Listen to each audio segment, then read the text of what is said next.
you have to stay on your toes and be able to not fall in love with the thing you built and be willing to throw it away or to shift left and right in order to get the correct result of value proposition for your customer. The idea about innovation, about creating something out of nothing, is not about getting it right on the first time at all. It's about repetitive change in order to make sure you are in the right path.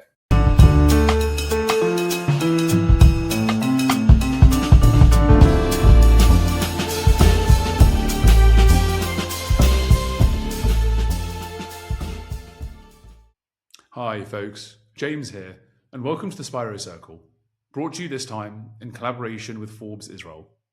Over the years, I've spoken to hundreds of founders of companies, and I hear similar stories. They lived a life or had an experience and realized the market or the world was missing something, so they wanted to build it. It's a great story, and I loved hearing it over the years. But then I also heard stories from second-time founders. These are the people that went through all of that journey, but then their first company was either acquired or grew, and they just kind of wanted to do something different. This is very common in a lot of the founders that I speak to. They're builders. They like to build things, and they like to grow them, and then they like to move on to something else. This week, I spoke to Eylam Milner, co-founder and CTO at Echo Security, who did exactly that. He co-founded his first company that after a few years was acquired by Aqua Security. After 3 years being there, he left and started a new company.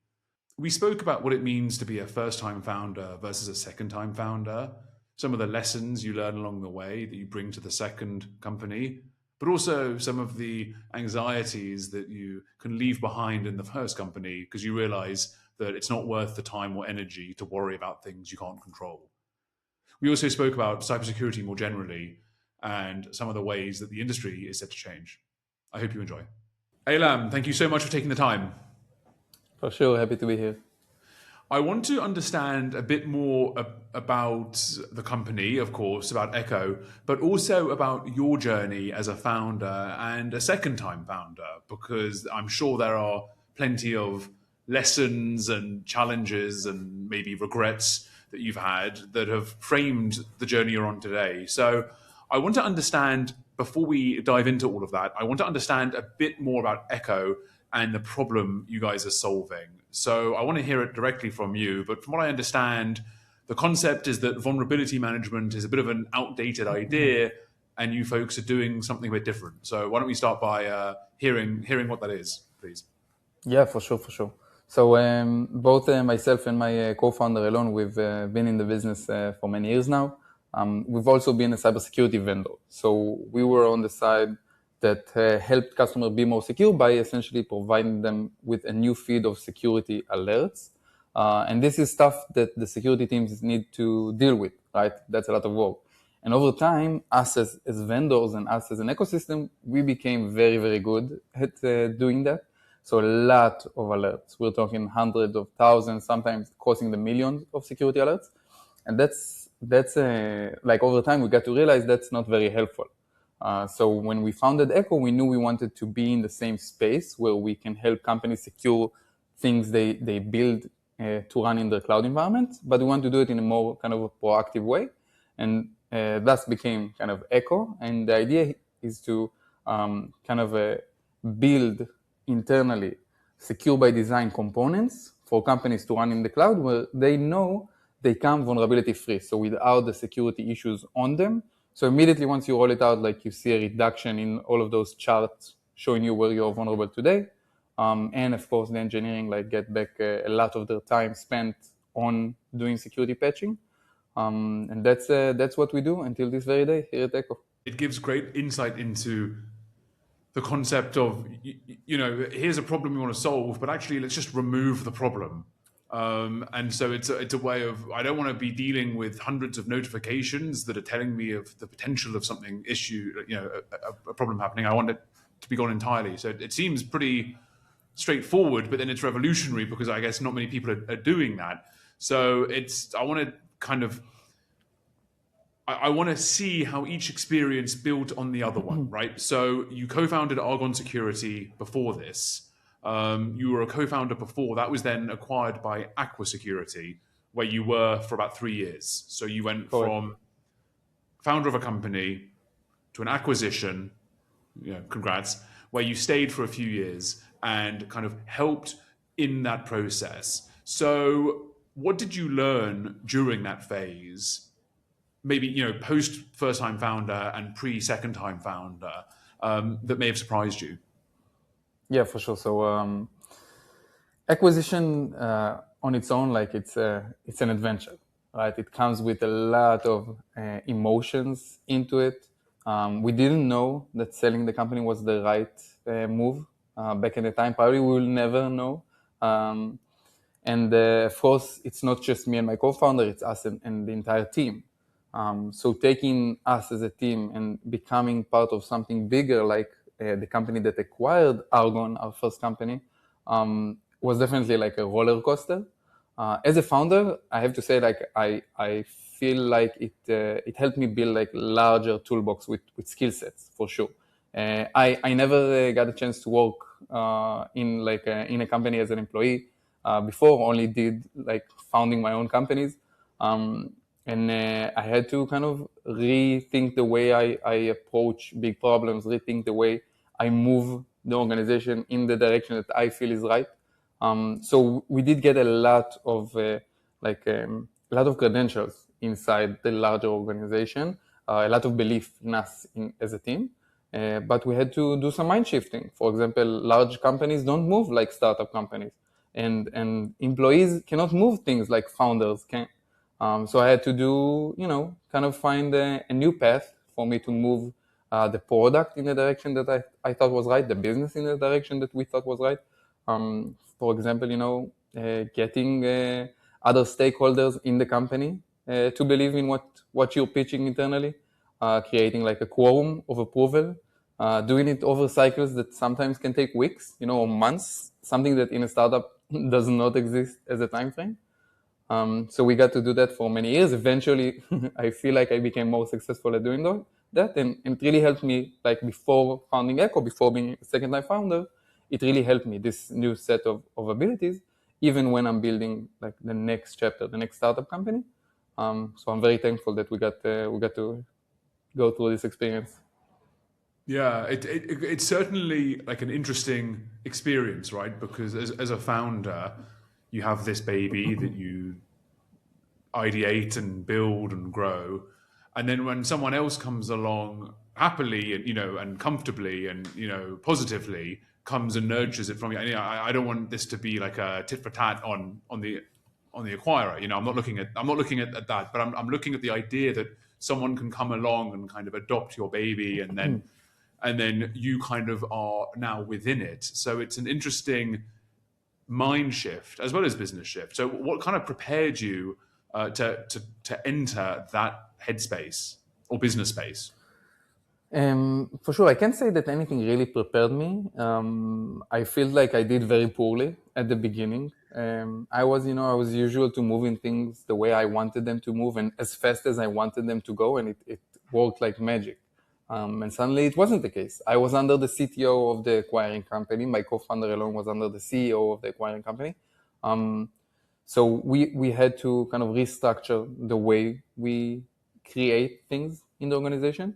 And at first it was hard and sometimes frustrating, even causing frictions, because we all want to reach the same goals, but we have different ideas on how to get there.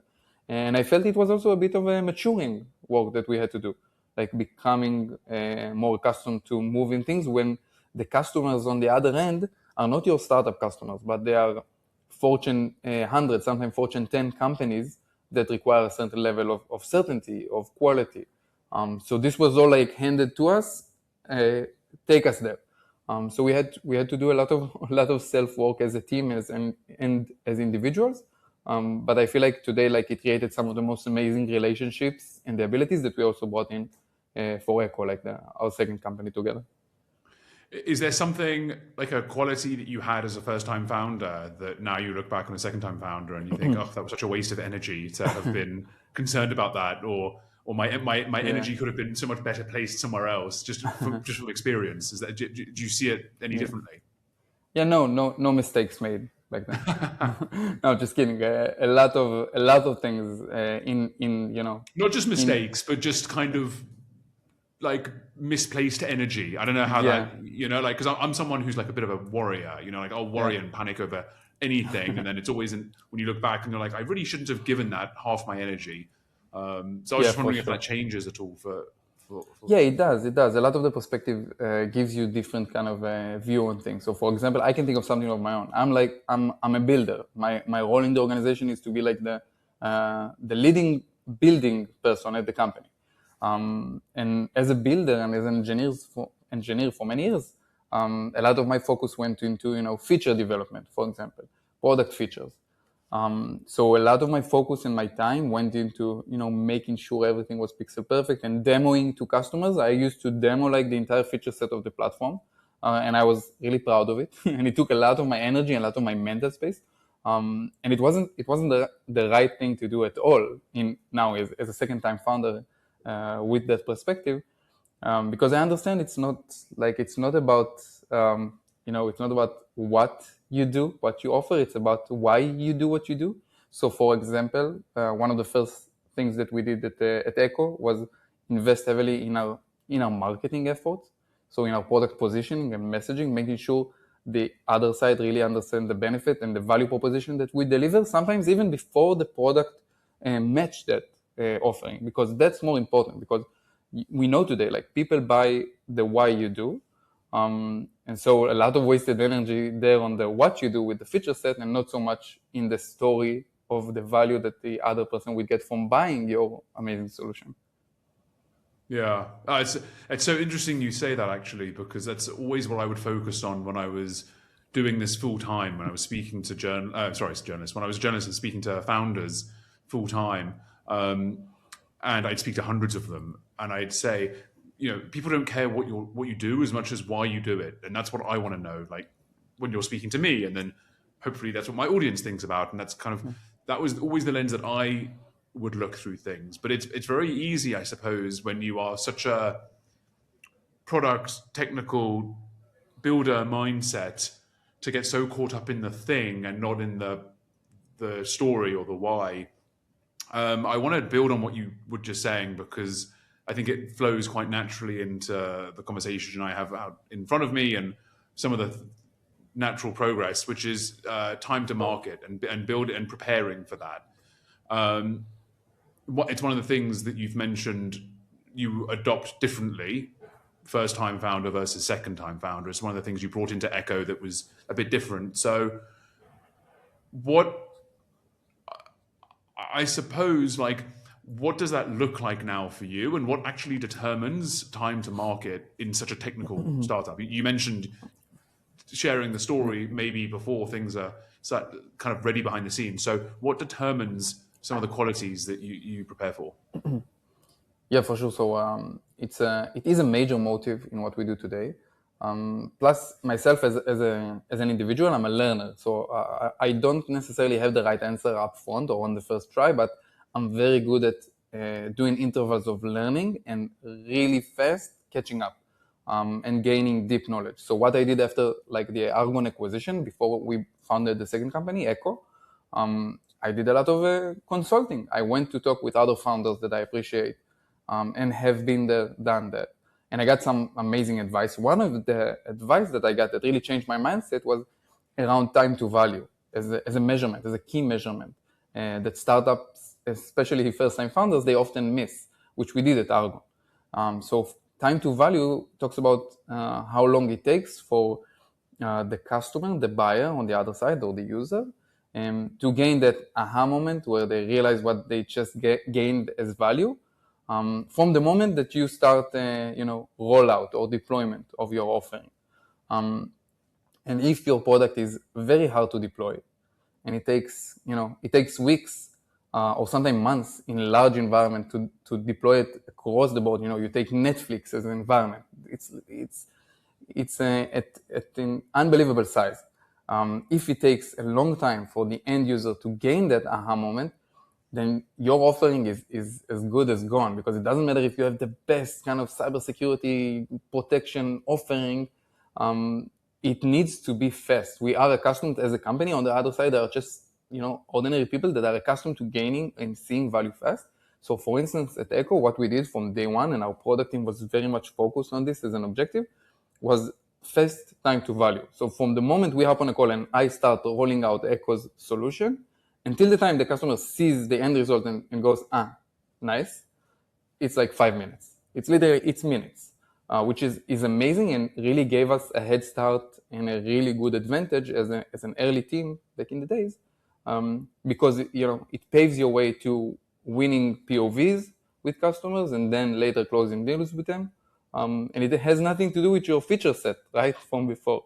It's all about the time it takes to gain, to see actual value.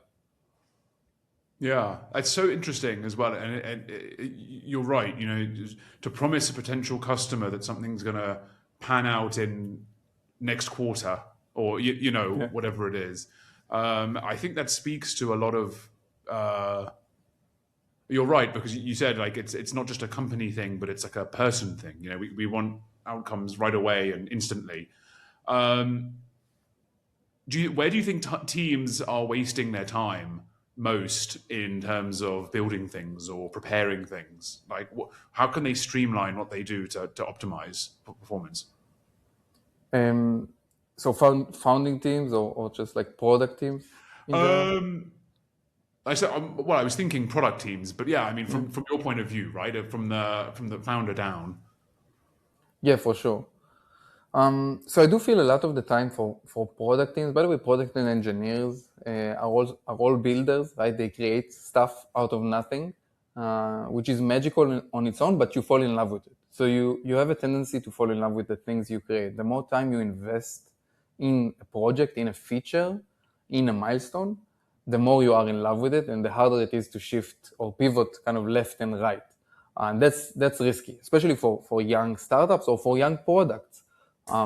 You have to stay on your toes and be able to not fall in love with the thing you built and be willing to throw it away or to shift left and right in order to get the correct result of value proposition for your customer.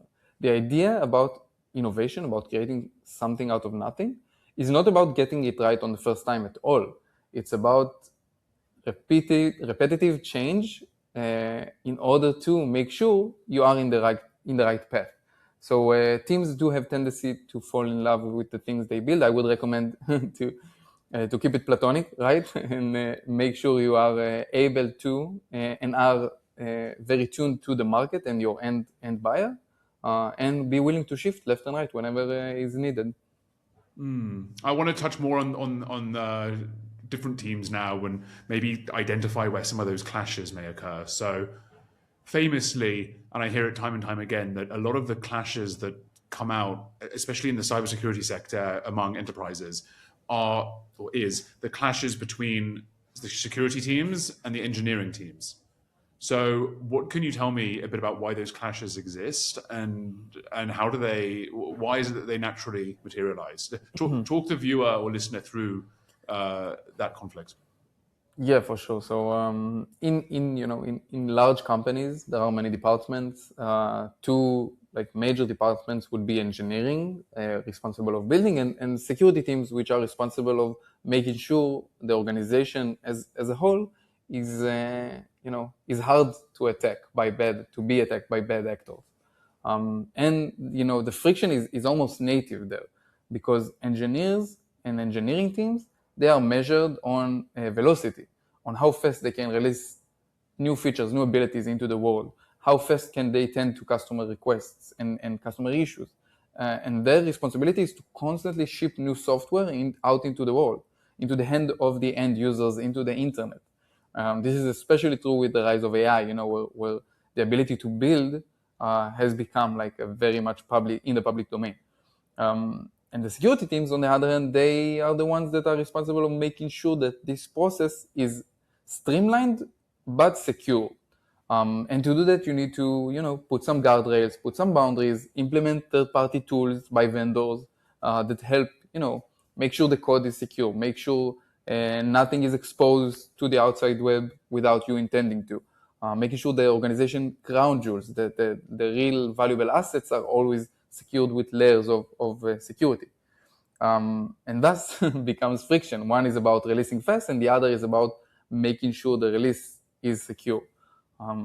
What we do with Echo today, by the way, since we've been a vendor of cybersecurity for many years, we know this friction very well, and we've experienced it firsthand. And it makes it hard to sell security products because you need like buy-in from all of the parties that are relevant, all of the stakeholders in the organization. At Echo, on the other hand, yes. Yeah, I was going to say, is that like cross-department issue now for cybersecurity? Yeah, for sure. It's like a company is like a big a big family where you need everyone's approval in order to make sure the payment goes through because everyone sees value. If there is objection, if there is friction, then it will make it harder for to buy your amazing offering. Right. So how does Echo overcome that? So fortunately at Echo, it's a different perspective. It's also new for me, which is nice. I really enjoy it. But since Echo is providing vulnerability-free,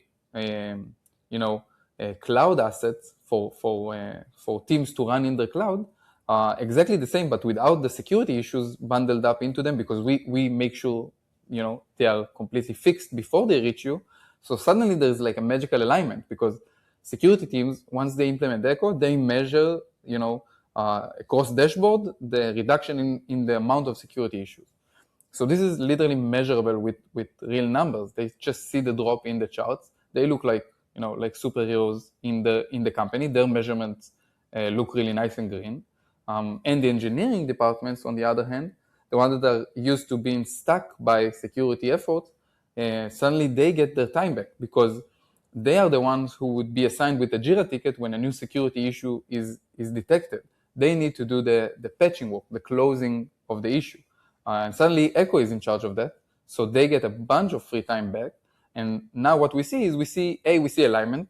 So both teams are completely fine with bringing in a solution like Echo. Like there's no resentment, there's no pushback.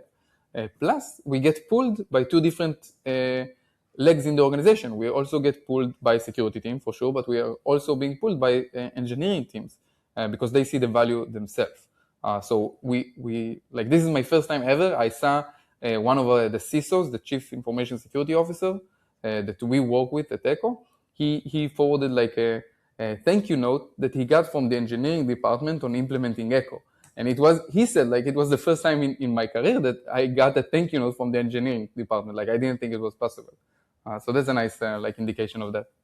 That's really nice. Yeah, anything you can do to stop office politics from getting too out of hand. In this instance, then, in that example, is something like Echo, is it a product solution or like a human solution? Like is it fixing technical issues or human issues, or both? Yeah, it's all technical issues for sure. Echo, under the hood, Echo is a type of operating system that is small, lean, and mean, and it's meant to allow you to power stuff in your cloud. We fix security issues. We use a lot of AI infrastructure to get it done at scale, but it's all like technical issues. You need to close software bugs that allow bad actors to take advantage of them and cause bad things to happen in the company. So that's most of our effort, like this factory of building secure artifacts. Fixing humans is a whole different issue. That's maybe for the third company. Maybe. Yeah. I don't think you'll have enough experience through 10 Probably companies to learn how to fix humans. I want to talk a bit more about the philosophy of cybersecurity, because I've had a few conversations with founders and investors, and we speak about the cybersecurity AI arms race because the bad guys are using AI, which means the good guys have to use AI.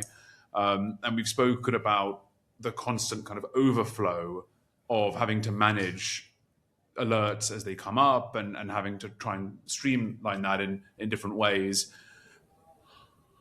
I want to understand how cybersecurity as a sector may evolve given all of these solutions that are currently being built. So currently it's reactive, right? It's like it's an industry that reacts to things that are happening to it. Is that going to change at all? Like, what's it going to look like going ahead? Yeah, for sure. So, like, I won't be this bold as to give an official prediction of the market, but we are Right. seeing Yeah. like, Yeah. for sure. But we are seeing like, somewhat of an arms race between like the good guys and the bad guys, both using AI abilities, which are amazing, either to exploit, or to defend.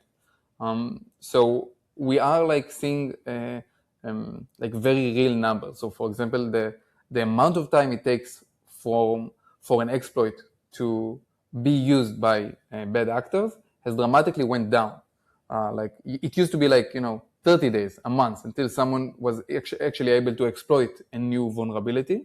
Now it can take up to hours, and this is like directly due to AI and the ability to generate code with AI. However, what I will say is that I think it's not a symmetrical race currently, and the favor is in the defender side. The reason being, in my opinion, is that even though AI is used to exploit, to do bad things for software and for and to companies, um, it is still like a sporadic effort. So you use AI to scale up your effort, but you still depend on the other side, on the other party, to leave something open, to leave a vulnerable cloud asset, to leave something improperly secure, and then you do it at scale and you find a bunch of those. But it's still like almost random. The effort is to shoot at all directions, and hopefully something will stick. For the defending perspective, it's different.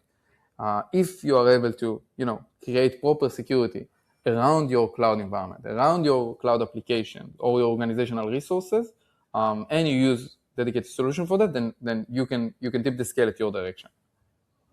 Right. Okay. Wow. So it's like, it's basically just keeping up with the changes that are always going to come through different kinds of technologies and different markets and different spaces, because that's the nature Yeah. of it, right? Security used to be just bars on windows, and then it became alarm systems, and then it was passwords, and now it's AI algorithms. Yeah. So the way of defense and attack is changing. Um, Vulnerability management as a concept of cybersecurity that maybe some people may not be familiar with, or at least so familiar with within the cybersecurity ecosystem. What about it? So it's fundamentally broken, right? So what's going to come out of it?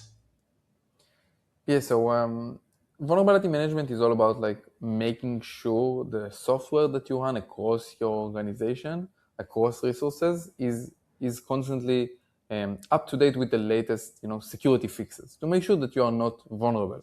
And it takes a lot. Like it takes a lot of effort and time, because to do it at scale is a massive challenge. The way it is today, I feel like it doesn't serve the need. There are just too many vulnerabilities. We became so good at detection that now security teams have no chance of mending all of those security issues. So the way, like my prediction for that is that vulnerability management, as we know it, will change. It won't be the way it is today. Definitely not the chase after new vulnerabilities as they come out. One of the paths forward for this is outsource the effort into a vendor like Echo, where the vendor can take a lot of the ownership and a lot of the responsibility, so you don't have to worry about the underlying infrastructure the same way that you don't worry about your iPhone being vulnerable. You just you click update, it happens overnight. So the same kind of experience, I believe, will be transferred to modern organizations and companies. Why aren't more companies, whether cyber companies or product companies or technical whatever tech companies, why aren't more focusing on the kind of thing that Echo is focusing on, which is the kind of revamp of the system? Yeah, I think it's a matter of maturity. You need to, like, there's a journey that you have to take an organization, as a technical organization, to reach the level of what Echo provides. First, you need to implement the basic security solutions, like your firewalls and network security and stuff like that. You need to set the parameters. Then you get flooded with a lot of security alerts. Maybe you started rolling out security scanners across your environment, so you see a lot of detections, and then you feel the pain. Then you say, listen, this is too much for me to handle. Maybe there's another approach that I need to take. So I think it's a level of maturity of implementing security solutions, but eventually this will become the standard. We see it happen in the market now very, very fast. Okay. Wow. So talk to me now a bit about this, because you guys are fairly new, right? You were founded in 25, so Yeah. just last year. Talk us through some of the makeup of the company. So you've been around for a couple of months now. Talk us through about team size, funding, support, customers. Where do things stand for Echo as you are? Yeah, for sure. So Echo is a relatively young company, but doing very well up until now. So this is our second year up and running. We've raised a total of $50 million across rounds, which is nice, and it happened really fast. And Notable Capital is one of the leading ventures leading Echo, so it's also like an amazing company to be in. As a company, we are close to 70 people today. A lot of them is engineering power and product teams. Of course, there's also, across department, research, marketing, design, all of it. And we are fan out globally. So we have a sales team in the US, of course, East and West Coast, and we have across Europe sales team. So that's kind of where we stand today. We work with dozens of companies. Most of them are large enterprises, so we know the pain, and it's an amazing space to build in. Yeah, it's wonderful. That's great.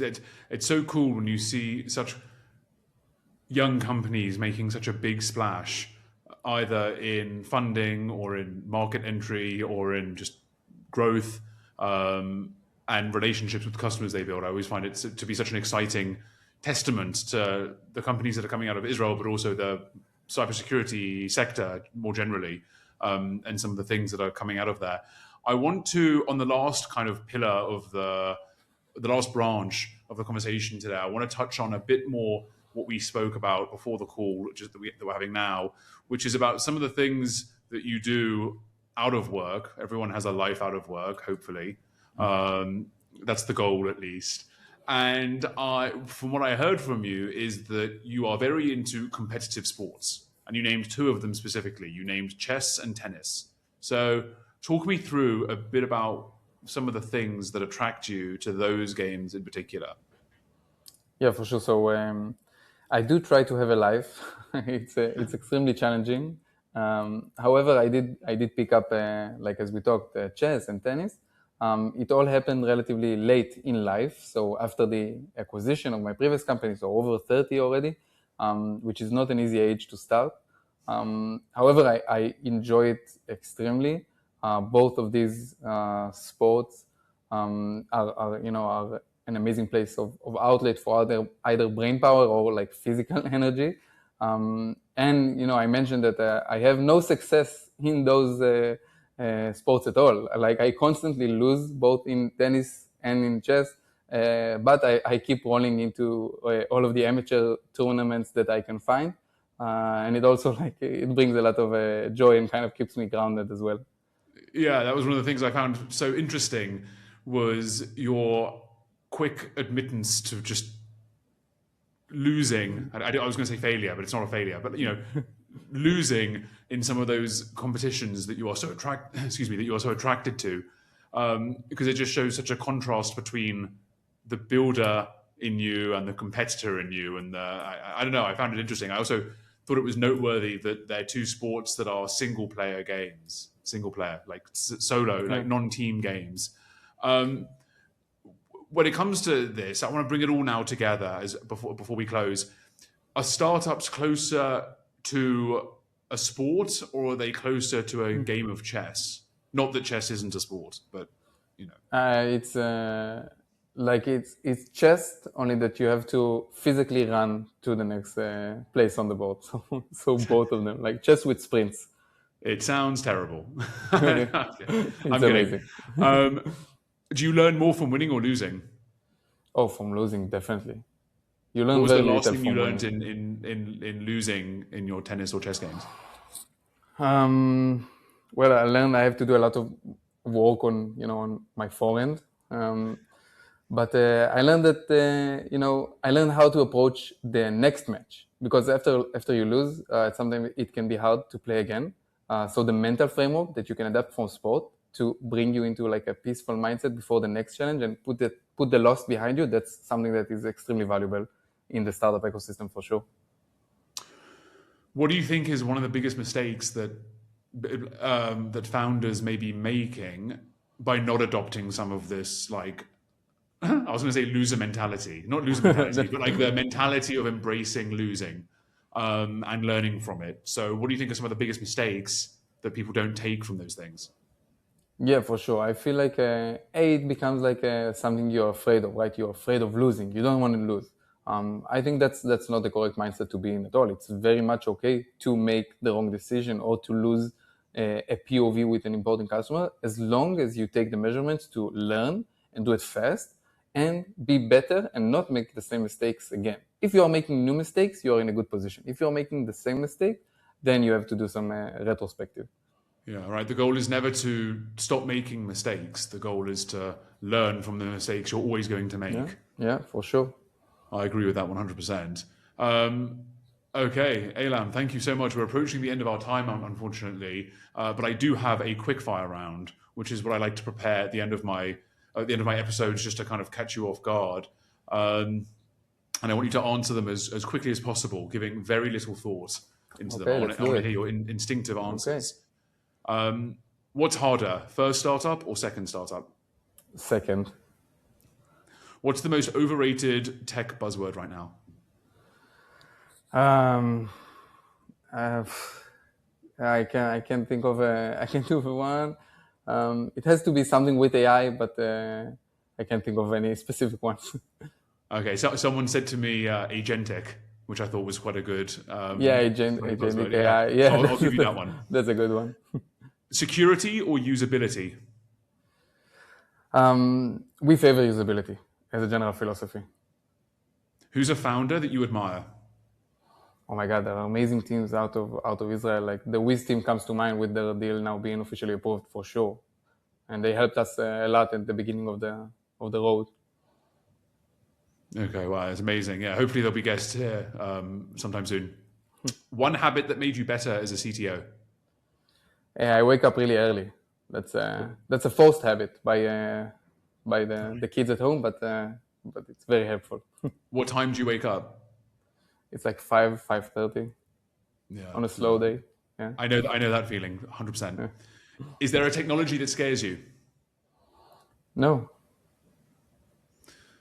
And what is one belief that you changed your mind about in the last 3 years? Okay, I used to think that there are great companies, looking at articles and stuff, but I came to the realization that there aren't really great companies out there. There are great teams. So teams of individuals, teams of people, they are the ones that make the impact that eventually looks from the outside like an amazing company. So it's all about the teams. That's part of like our philosophy here at Echo today and our amazing team of people. Wow, amazing. I love that. I love that as a final idea. Eylam, I have one last question for you, which is what's the best way for people watching or listening to this to get in touch with you, to follow you, to see what the guys are doing up at Echo Security? What are some of the best ways to connect? For sure. So if you're interested in Echo, it's echo.ai and everything is there, including direct Slack that I get. If you're interested in talking to me, then LinkedIn. That's the platform that I'm most active in. Wonderful. I'll be sure to put those links at the bottom and in the episode description so people can follow you and connect and see what you guys are doing. Eylam, thank you so much for your time today and for your insights. I found it really, really enlightening, and I can't wait to see how it all goes on the first few steps of this, what I'm sure to be a wonderful journey ahead for you guys. Thanks for the time, James. Happy to be.